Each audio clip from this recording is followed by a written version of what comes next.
Hi, and welcome. You're listening to the X22 Report. My name is Dave, and this is episode 1325B, and today's date is July 6, 2017, and the title of the episode is, The War Cry is Getting Louder and Louder. It's time to silence it. Let's get into the economic collapse, political, and geopolitical news.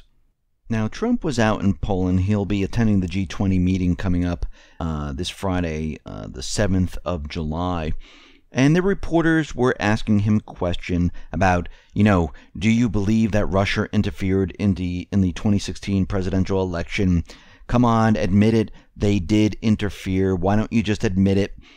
And he finally came out and said, listen, there was a report that 17 intelligence agencies is not true, first of all, that were reporting that Russia was hacking the DNC, were involved in the hacking of the election, and it turned out that this was not true, and they were 100% positive that this was happening.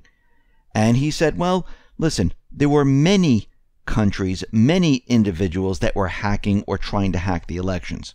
And this happens all the time. Let's not fool ourselves because, listen, DHS was hacking the election, the U.S. election. The U.S. hacks other countries' elections.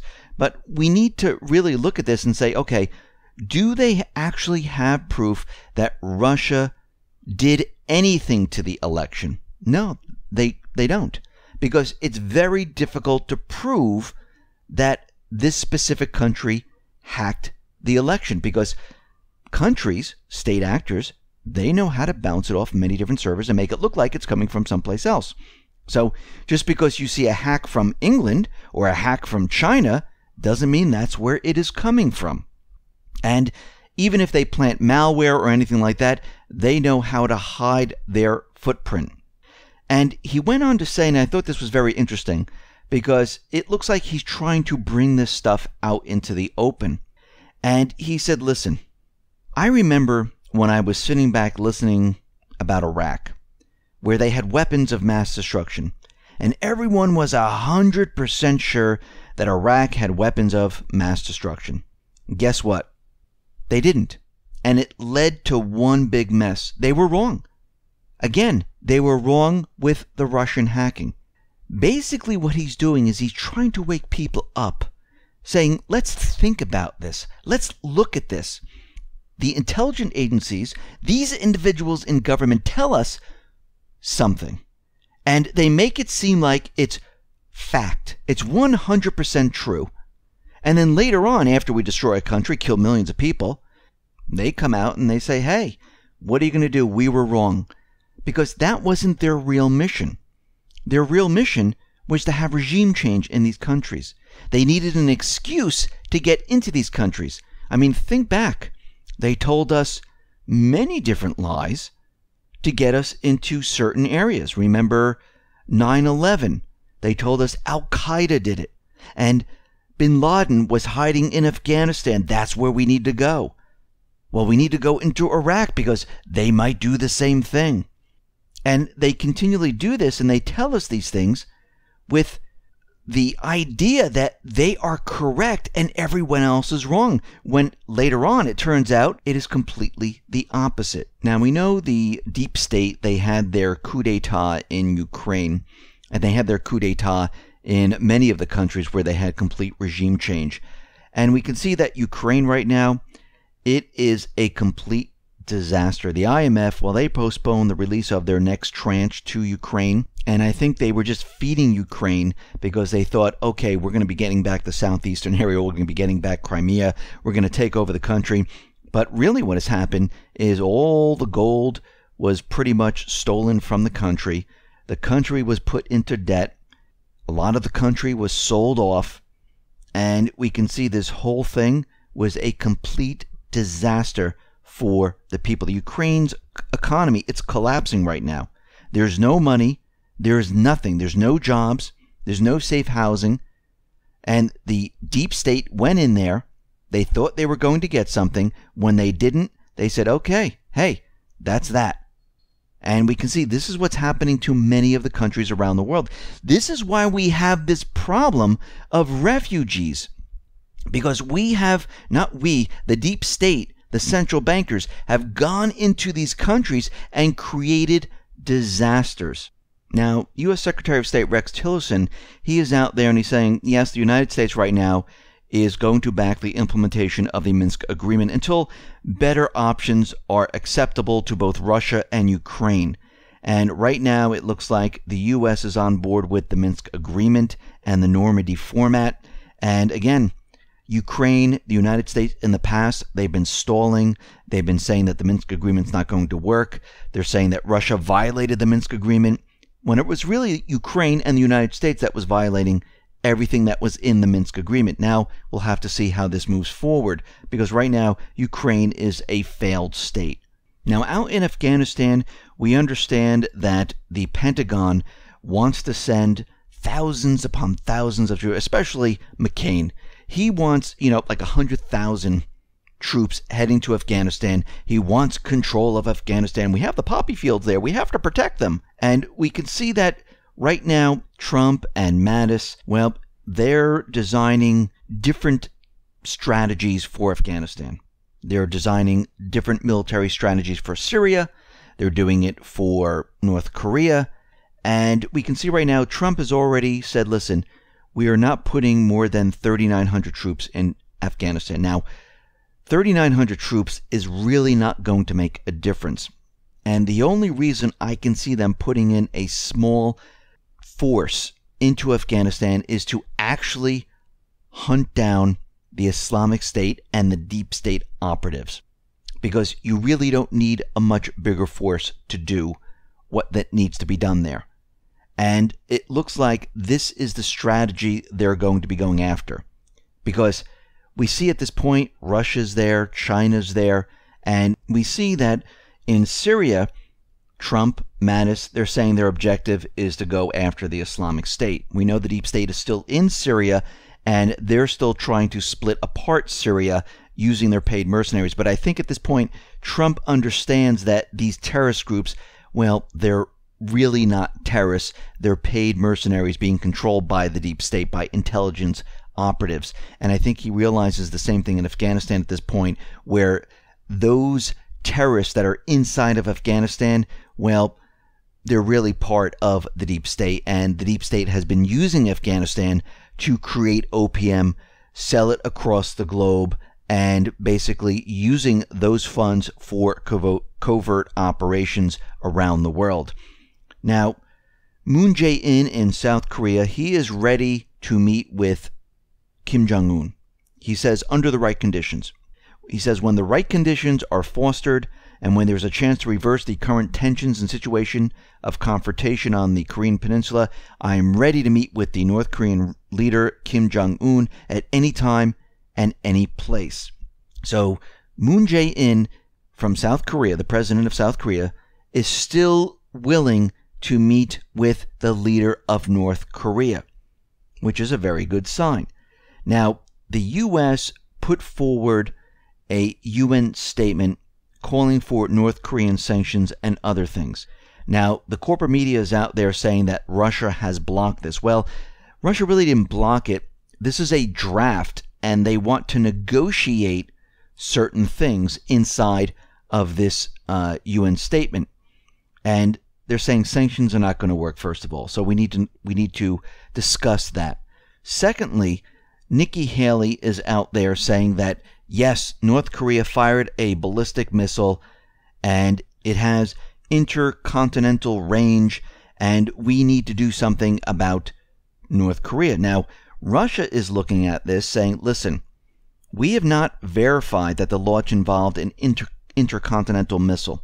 Please put the data of your proof in the UN statement so we can look at it, because just saying it means nothing.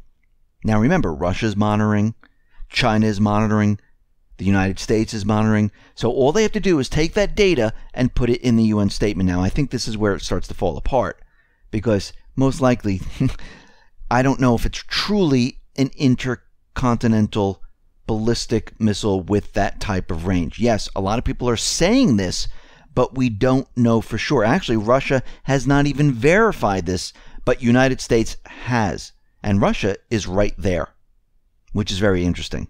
Because we have to remember, and we need to go back in time. Remember, Al-Qaeda, they bombed the World Trade Center. They flew the planes into the World Trade Center. Iraq has weapons of mass destruction. The Syrian government, Assad, has used chemical weapons on his own people. 17 intelligence agencies said Russia hacked the election. Remember, all this turned out to be fake. So how do we know this is true?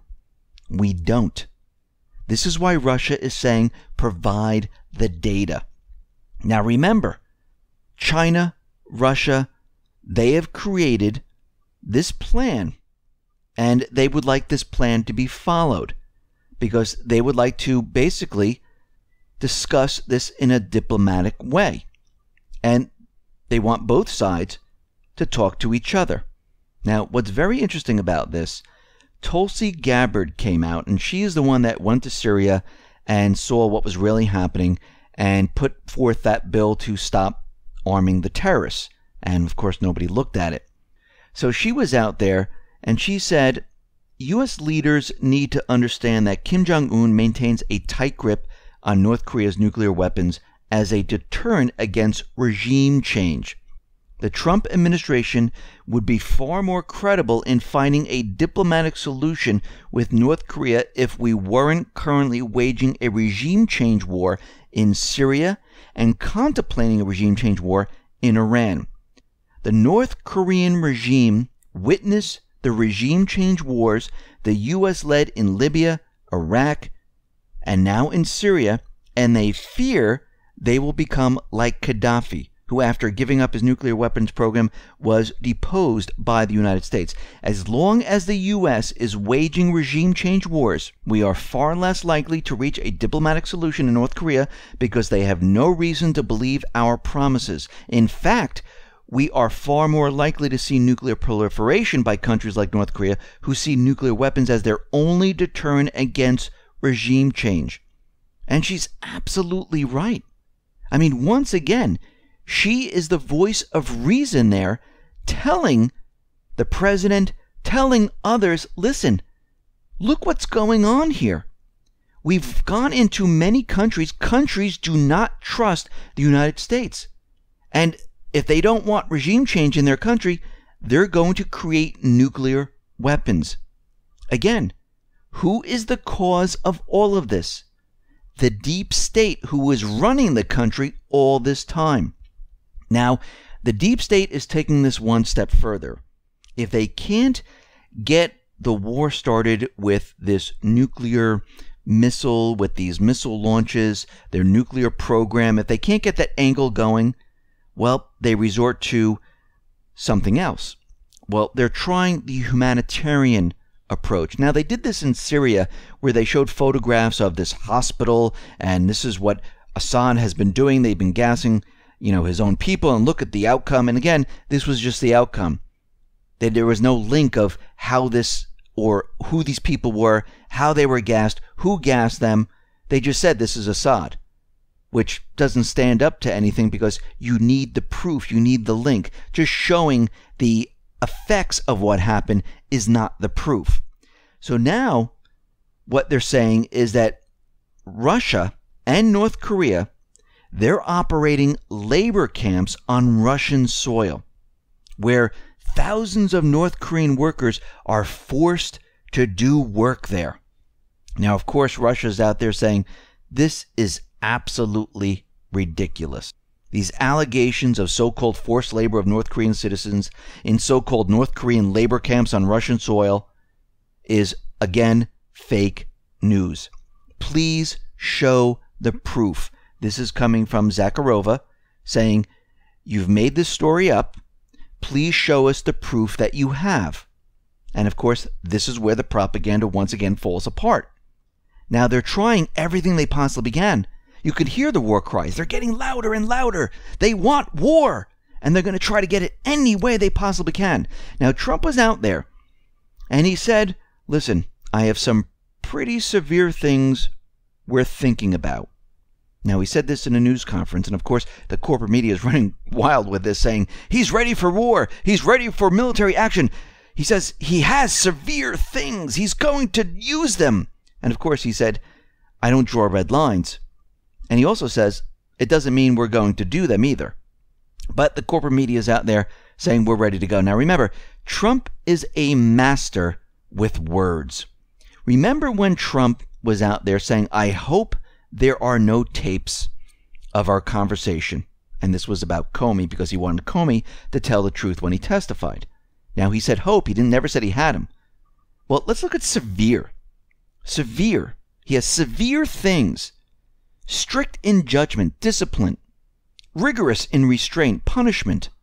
So, what is he really saying? Does he say he's going to use military force? No. He is playing with the media. He went on to say, I think we'll just take a look at what happens over the coming weeks and months with respect to North Korea. It's a shame they're behaving this way, and they're behaving in a very dangerous manner, and something will have to be done about it. Now, what I think was happening here is that China was working with North Korea. Now, China and North Korea, they are trade partners right here. And we understand that China, well, they cut down on the coal imports. And I think Trump wanted Putin to get involved. Now, he couldn't just say, hey, listen, Putin, why don't you get involved in this also? Because the corporate media would have been gone crazy over this, saying that this was all part of the collusion. So I think Trump kind of stays away from Russia right now, where he makes these remarks that, you know, Russia better stop this, Russia better stop that. And I think he wanted China and Russia to work together on this problem. And again, people say, no, this can't be true. He is a master at manipulating and moving pieces around. And without the corporate media, without a lot of people realizing what he's doing, he is doing it. Now, behind the scenes, we can see that China and Russia, they already have a plan designed to calm the situation down. Think about this already. This was already in the works. And I think what is happening here is he's trying to move all of this off of the United States into the UN to Russia and China, because Russia and China, well, they have the voting power in the UN. Together, they're very strong. And I think this is what's happening right now. And I think after the G20 meeting with Xi Jinping, Putin, and Trump, I think once they get together and they start talking about this, I think we're going to see things shift and change. Now, this doesn't mean the deep state is going to give up, because we can see already they're still pushing, they're still out there screaming and yelling, we want war, we want war. We look at Nikki Haley, who's part of the deep state problem, who's saying that we've run out of diplomatic measures, we need to go and attack. I mean, this is what she continually says over and over and over. And we can see right now that the deep state's not going to give up, but we can see there are other plans that are in the works. Now, out in Libya, we can see that General Haftar, he has basically liberated the second city of Benghazi. He has got rid of the Islamic State. And right now, Haftar, he doesn't recognize the authority of the UN-backed government of the National Accord in Tripoli. Instead, he backs a rival parliament based in the country's far east. So we can see at this point that he is clearing the way, and most likely this UN-backed government, it's not going to last in Libya. We can see that the people, they're taking back the country. And remember, Trump said, listen, let the people in Libya decide the outcome of their country. The United States is not getting involved. Now, we see out in Syria, the deep state, they are doing quite a bit out there. Well, they've created this new Free Syrian Army. It's a rebel group which is being formed up in the eastern part of Syria. And they're saying this is a Syrian group who wants Syria back. Now, if this was a grassroots, this is how it all started. If this was a grassroots uprising where people wanted their country, they wanted Assad out of there, why does the deep state continually create these groups out of thin air? And then they tell us this is the Free Syrian Army. This is the Syrian Democratic Army. This is the new Free Syrian Army.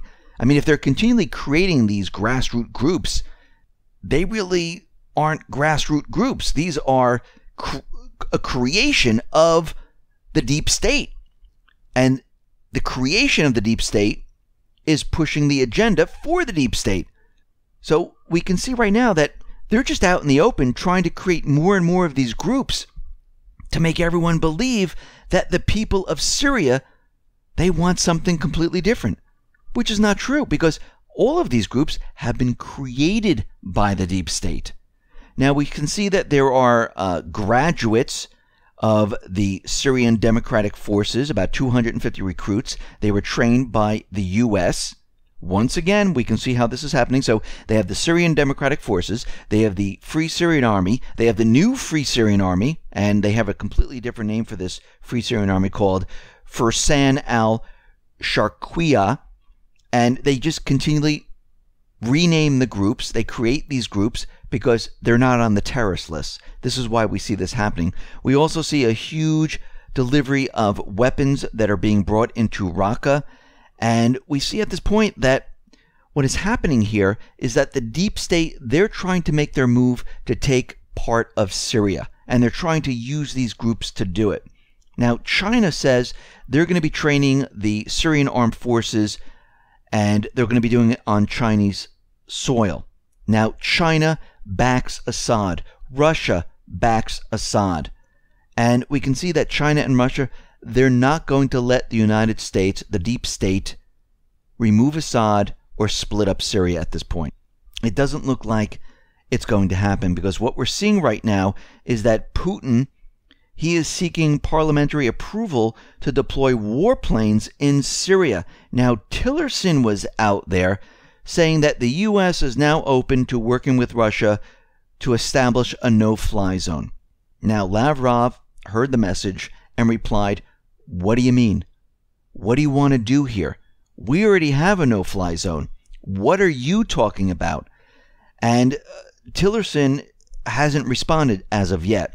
What I think they want to do is put up a no-fly zone over a certain area of Syria where the Free Syrian Army, the Syrian Democratic Forces, and the Kurds, they're all there, and they're saying, okay, this is going to be a no-fly zone.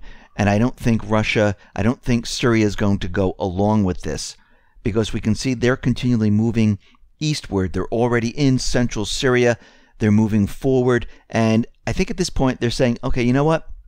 We're just taking back the country. And there's no reason the United States needs to be here. There's no reasons that these created Syrian groups, which most of these individuals are not Syrian, they don't need to be here either.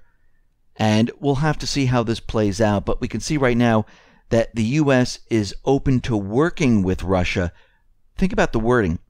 The U.S. is open to working with Russia on no-fly zones. They're asking permission from Russia. That means Russia and Syria, they have the upper hand, because the deep state, they don't ask for permission. So we can see that things are dramatically changing, but we see one thing is for sure: the deep state, their war cry is getting louder and louder, and this needs to be silenced, because we need to tell them we are not going to war with you. Just because a country fires off a missile doesn't mean we go to war, because it would be a complete disaster. Do you think Russia and China are just going to sit back and watch the war happen? They're not going to let it happen, because they realize and they know if the deep state gets their way, well, they will have North Korea one step closer to Russia and China. They'll put missiles there, and Russia and China, they don't want this. This will not just be an easy thing going into a country having regime change. This will be an all-out war. And Russia and China right now, and I believe Trump, they're trying to calm the situation down. Listen, everyone, thanks a lot for listening. Be well, be safe, and especially be prepared. Thanks a lot.